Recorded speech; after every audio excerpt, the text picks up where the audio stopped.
Hello everyone, this is case number 543.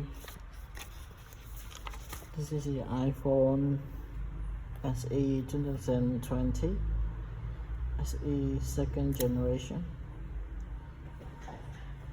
As you can see, the LCD is broken, so we change a new one.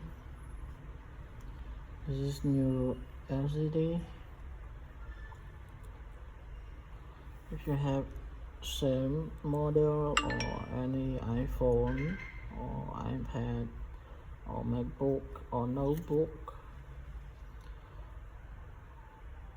the service available as Mighty service, so you can contact us any branch.